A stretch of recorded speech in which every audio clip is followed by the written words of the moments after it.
Thank you, everybody. And actually, before my presentation starts, I'd like to thank the organizers, Albert and Francisca, and the staff members. They organize such a wonderful event, and we should all give them a big applause, shouldn't we? Thank you.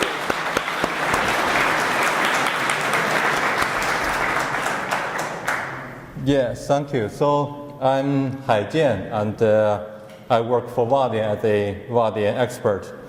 So today I'm talking about a bit scary topic, GWT or JavaScript. So the scary question is first, is GWT dying? So how many of you think GWT is dying? Hand up, please. No? So you're all quite optimistic. And should I use JavaScript instead? How many of you think about switching to JavaScript or maybe learning some JavaScript? Hands up. Yeah, good. Okay, only a few of you. So I see most of you didn't raise up your hand at all. So probably you don't disagree with this, or probably the topic is just too scary to answer. So let's just limit the scope to a Vaadin application. I'm not a GWT expert, not a JavaScript expert either, but I have some experience with Vaadin, so I can share some of my own experience when developing Vaadin application with you.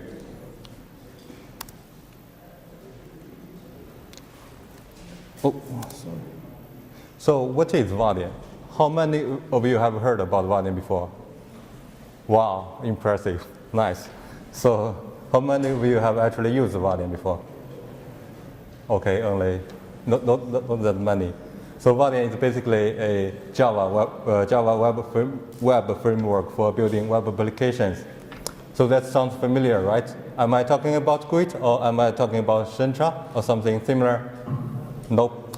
Vaadin is server side. Vaadin runs on server side. That's the key differences. So how does a Vaadin application actually look like? I will show you. So this is it. Basically, a Vaadin application nowadays more or less looks like a dashboard application. And on the left side, you have some navigation bars, and on the right, you have the details content of each view. And it's responsive, and it looks simple, clean, and beautiful, isn't it? And you have some nice charts or graphs there to amaze your customers. That's a typical Vaadin application look like. We will look into this a bit in more detail in the afternoon workshop, but now just give you the first impression. So that's how the application look like, but how does the server-side UI framework work, or how does the Vaadin application architecture look like? So as a server-side UI framework, Vaadin has basically two parts. One is on the client side, as you see the black one on the left, and the server-side thingy on the which runs on the application server. And the Vaadin philosophy is that the developer should concentrate only on the server side with Java only. Like you write your UI with pure Java, with pure server side component, and you write your UI logic in pure Java, and you write of course your business logic with Java on the backend side as well. And all these different layers, they kind of integrate with each other seamlessly with like a CDI or Spring or whatever you want to use, which is available there with Java. And as an open source framework, Vaadin provides a bunch of built-in components, which would typically meet your requirements if you are building a kind of simple web application. By simple, I mean not your business logic is simple, but the UI is kind of simple and easy. For example, you only use text field, button, or something basic stuff, then Vaadin could meet your requirements already from the framework itself. But sometimes you are building something special, which you need something special, which is not available from the framework itself. In such case, I would strongly suggest you go to the Vaadin directory, which is kind of a Vaadin marketplace, which many community developers contribute there, and Vaadin itself contributes there as well. And currently, I think it has more than 600 add-ons already. I'd say 95% of them are totally free and using Apache licenses as well. So go there if you need something. But still, if you are out of luck and you didn't even find anything from the add-on directories as well, then you have to build your own custom component. So for those who have used Vaadin before, how many of you have created some custom components? Okay, 2. Impressive, nice, thank you. And by custom component, it does, sometimes it could be just the purely server-side component. For example, you have a layout where you group different other components there, and then you could reuse that. But quite often you need to create some custom widget on the client side as well. So we are basically today talking about, oh sorry, my pointer isn't there, talking about that custom widgets there on the left bottom side.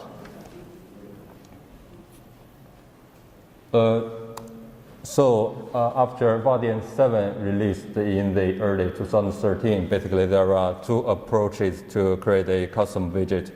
One is with GWT, the other is with JavaScript. Before Vaadin 7, like in Vaadin 6, I think the only way is to create some GWT widget. So how many of you have created, for 2 of you actually, how many of you have created a JavaScript custom widget? No, it's going to be easy. I can't talk about anything. Just kidding.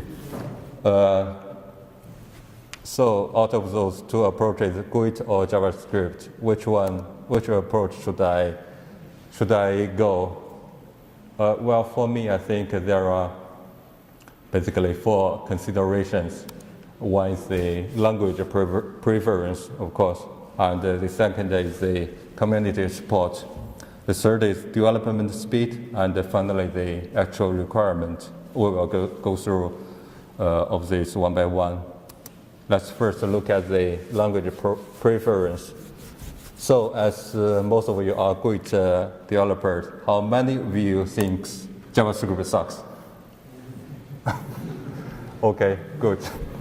And actually here is a nice speech given by Daniel in a GWT Create conference like maybe 2-3 years ago. And if you haven't watched that before, please take a look, it's really fun. But I see many of you didn't raise up your hand at all, so probably you think, maybe JavaScript doesn't suck at all. Also, I think it's worth nothing to mention that most of the time it's not only your own language preference, it's also the language preference from your team members as well. And then we look at the community support. I think there are many ways to measure how the community support a framework or a tool, but I go with a simple and straightforward way with Google. So if I search GWT in Google, there are like 6 million pages I could find. And yeah, it's pretty good, I think. Before we jump into JavaScript, maybe we take a look at how Vaadin is doing. About 1 million. Not as good as GWT, but not bad at all, right? So about JavaScript, could you guess what the number will be? Anyone?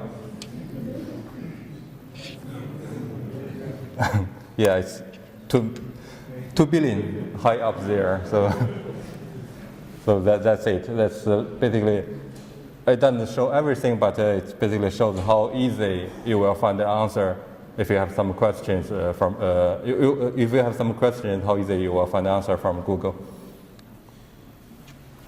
And the third thing is about development speed. And actually for GWT, there are two things we cannot miss. One is widget set compilation, and the other is debugging. By the way, how many of you enjoyed widget set compilation? One. Okay, great. How many of you hated that? Nice. Okay, but still many people didn't respond at all. For me, it's like I didn't really like it, but I didn't hate it at all, because once I started the widget set compilation, I could just go for a coffee break. And yeah. So and the other thing is about debugging.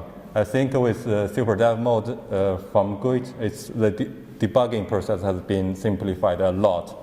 But I would say still, compared to this debugging a native JavaScript application, it's still more difficult or more things to do. For example, if you have the server running on your local but you are testing a browser running on a virtual machine, kind of the external web server thingy, which Brandon talked about in the previous presentation. It's kind of easy, but still more difficult than the native JavaScript debugging. Don't you agree? Yeah. And the third thing the last thing I need to want to talk about is about the actual requirements. So of course it depends on what kind of widgets you are actually building.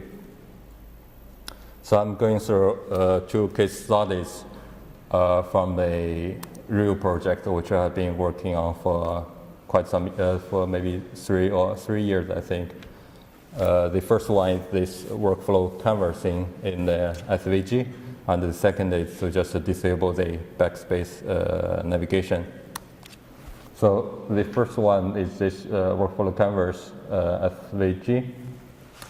As you can see, there is a custom call, on the left side there is a list of items there, and on the right side is a canvas which is made by built with SVG, and you can drag the items from the left side toolbar to the canvas, and you could connect them, you could move them, and rename them, and move them around, group some items into a group, and then move them together, or resize the group, all kinds of stuff.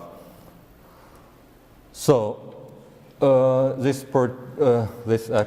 widget started in, I think, early 2013, where Vaadin 7 was just released.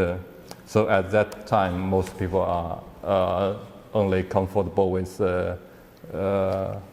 GWT widget. So we started looking for some GWT wrappers for a SVG library, which is called Raphael, and the wrapper is called Raphael for GWT. And at first it works quite fine, but after some time we found some bugs in that wrapper, and we figured out that wrapper is not really active, maintained anymore. So then we think about maybe, why, since Vaadin 7 supports the JavaScript widget, why don't we try work directly with the Raphael JavaScript library directly?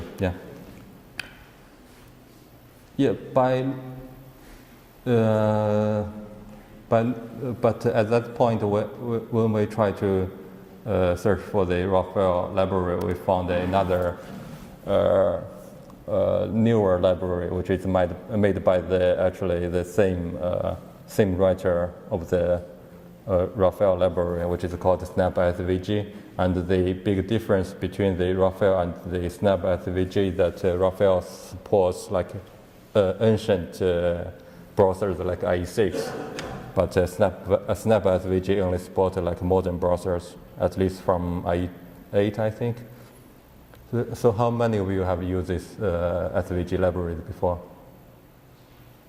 Okay, one, good. So I think I started rewriting the whole client-side widget from GUID to the JavaScript, and it was pretty good experience. I think it's done in maybe 2-3 weeks, I think. I enjoyed it, actually.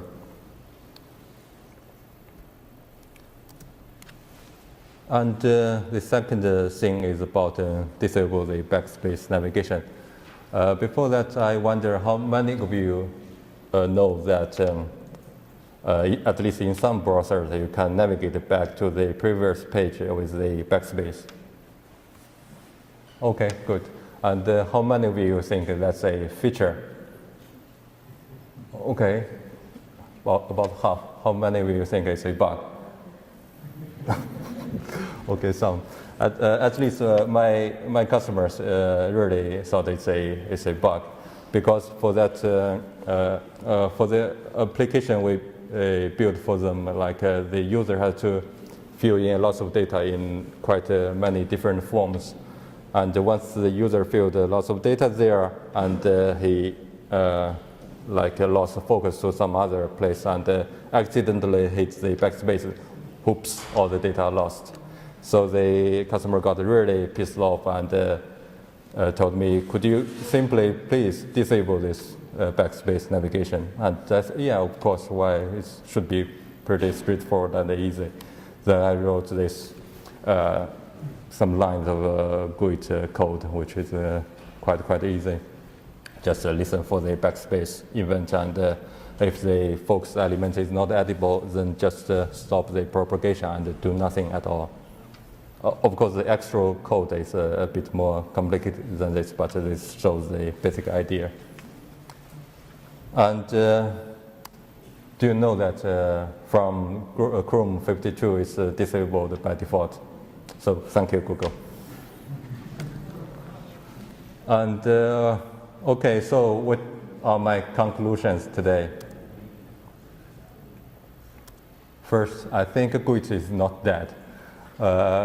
Especially with GWT 2.8, I think, as Daniel mentioned, it would be at least a very long time support release.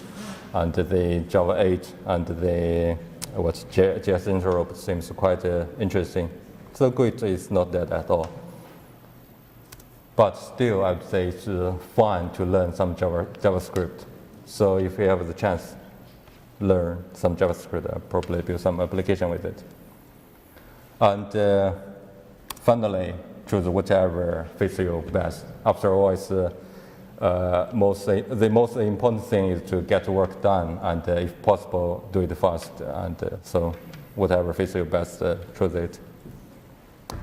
So I think I went through really quickly, because maybe everybody is hungry and it's lunchtime. But any questions? Let's go for lunch.